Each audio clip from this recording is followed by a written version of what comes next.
عفوك إني للنور مدت يداي نزعت أسرار قلبي وجئت ألقي أسايا رباه عفوك إني للنور مدت يداي نزعت أسرار قلبي وجئت ألقي أسايا. Assalamualaikum warahmatullahi wabarakatuh. Waalaikumsalam warahmatullahi wabarakatuh. Innal hamdalillah nahmaduhu wa nasta'inuhu wa nastaghfiruh wa na'udzu billahi min shururi anfusina wa min sayyiati a'malina. May yahdihillahu fala mudilla lahu wa may yudlil fala hadiya lahu. Asyhadu an la ilaha illallah wa asyhadu anna Muhammadan 'abduhu wa rasuluh. La ilaha illallah. Allahumma shalli wa sallim 'ala nabiyyina Muhammadin wa 'ala alihi wa sahbihi ajma'in. Ya anak-anak murid Bapak yang Bapak sayangi, hari ini kita masuk ke pertemuan ke-15, di mana pertemuan ke-15 ini judul kita adalah akhlak tercela pada sesama. Ya, sebelum itu Bapak absen dulu ya.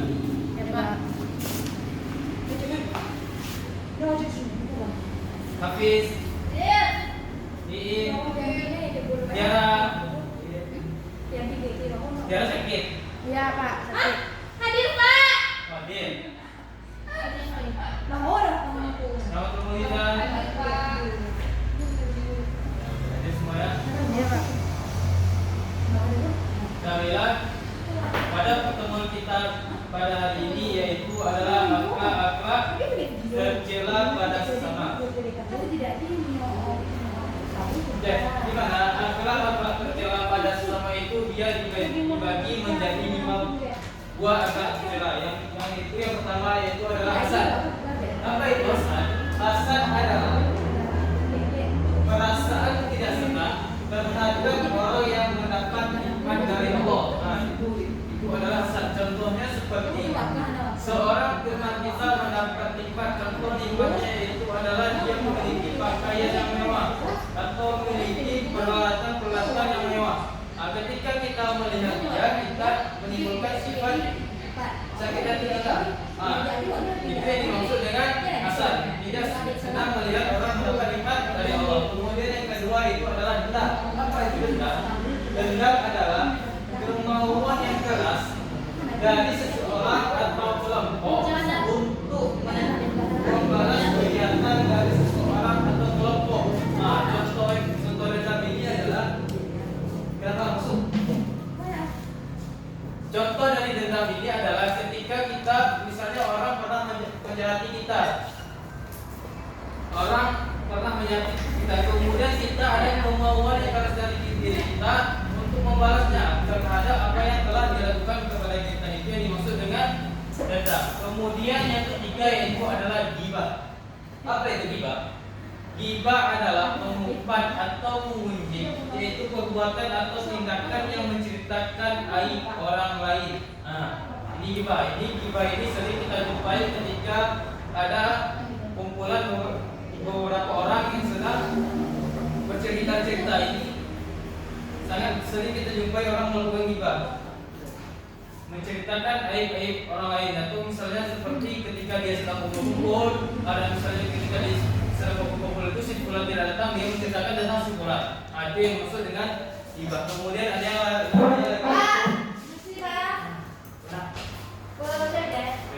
Menit ya.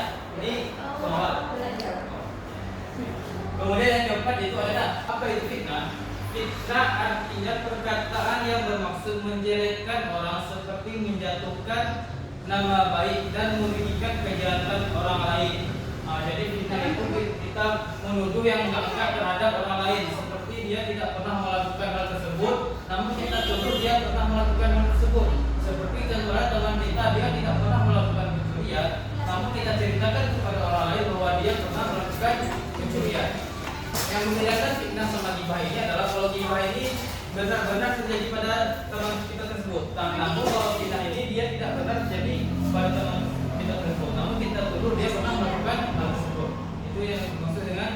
Nah, kemudian ada yang kelima yaitu adalah namimah. Apa itu namimah? Menurut bahasa, namimah berasal dari bahasa Arab yang berarti mengadu domba. Nah, ini sering juga kita jumpai kepada anak-anak yang berada di usianya SMP. Kalau udah dewasa itu mungkin udah kurang kita jumpai dengan orang-orang yang mengadu domba ini. Nah, jadi itu dia 55 akhlak tercela ya. Nah, sekarang kita masuk ke hasad. Jadi perilaku hasad itu memiliki ciri-ciri ya. Bagaimana kita mengetahui seseorang itu memiliki perilaku hasad? Yaitu dengan salah satunya adalah dengan cara mengetahui ciri-ciri dari perilaku hasad tersebut. Jadi salah satu orang yang memiliki perilaku hasad itu adalah adanya kebencian dan permusuhan. Ini salah satu ciri orang yang memiliki sifat hasad. Yang pertama adanya kebencian dan permusuhan. Kemudian yang kedua adalah adanya perasaan takabur, menganggap dirinya lebih mulia dari orang lain. Nah, itu dia. Kemudian ciri yang ketiga adalah selalu ingin menonjol dalam segala hal dan tidak ingin orang lain mengimbangi kedudukannya. Kemudian yang keempat, ciri-ciri orang yang memiliki sifat hasad ini adalah hasad dapat timbul karena dasar manusia yang buruk dan pikir untuk berbuat kebaikan pada sesama hamba Allah. Ya, ciri-ciri dari perilaku hasad. Mana dalilnya? Dalilnya itu dari hadis dari Rasulullah Shallallahu Alaihi Wasallam yang mana isinya adalah ya, dari Anas bin Malik. Sungguhnya Rasulullah Shallallahu Alaihi Wasallam bersabda, janganlah kamu sekali membenci atau iri, saling hasad menghasut, saling belakang membelakangi, dan saling memutus tali persaudaraan. Tapi jadikanlah kamu sekalian hamba Allah yang bersaudara. Seorang manusia tidak boleh mendiamkan saudaranya lebih dari 3 hari. Itu hadis dalil dari Rasulullah SAW larangan kita mengikuti perilaku hasad. Dan bagaimana cara atau upaya kita agar terhindar dari perilaku hasad ini? Karena kita sebagai seorang hamba tidak mungkin terlepas diri dari suatu perbuatan kalau kita tidak menjauhinya. Dan bagaimana cara kita untuk menjauhinya? Itu ada 3 poin penting. Yaitu poin yang pertama adalah senantiasa bersyukur kepada Allah terhadap nikmat yang telah Allah berikan kepada kita. Ini salah satu cara kita agar terhindar dari perilaku hasad ini. Mensyukuri apa-apa yang telah Allah berikan kepada kita. Tidak perlu melihat orang lain dengan kemewahan-kemewahan yang telah Allah berikan kepada dia. Cukup mensyukuri apa-apa yang ada pada diri kita, apa-apa yang telah Allah berikan kepada kita. Itu salah satu cara yang akan kita terhindar dari perilaku hasad. Kemudian yang kedua adalah berusaha menyenangkan orang lain.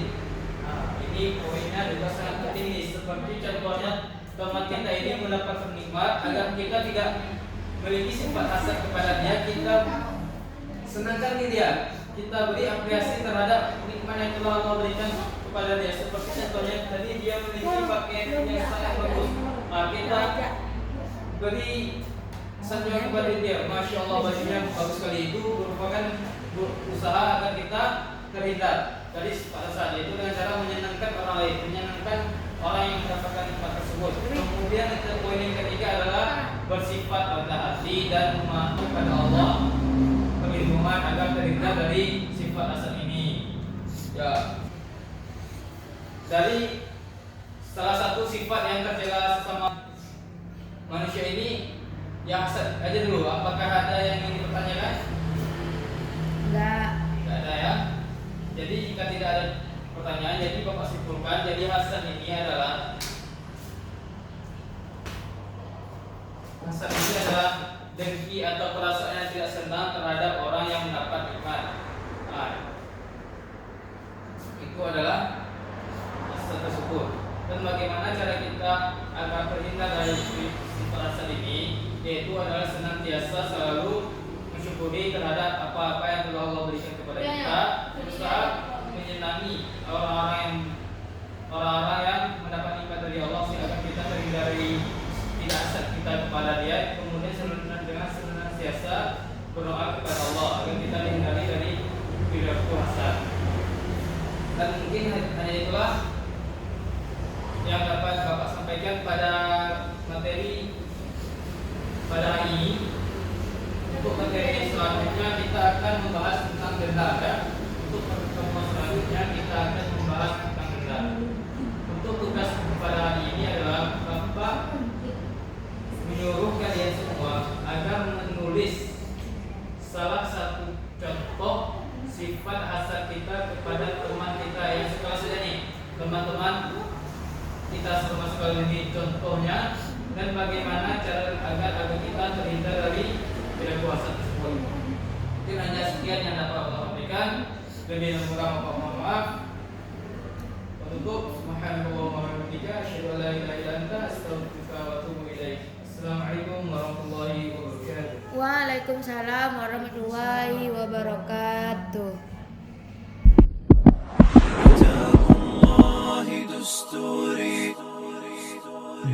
كتاب الله دستوري وخير الخلق أسوتنا بسنته انجلى نوري لهدي الحق أرشدنا كتاب الله دستوري وخير الخلق أسوتنا بسنته انجلى نوري لهدي الحق أرشدنا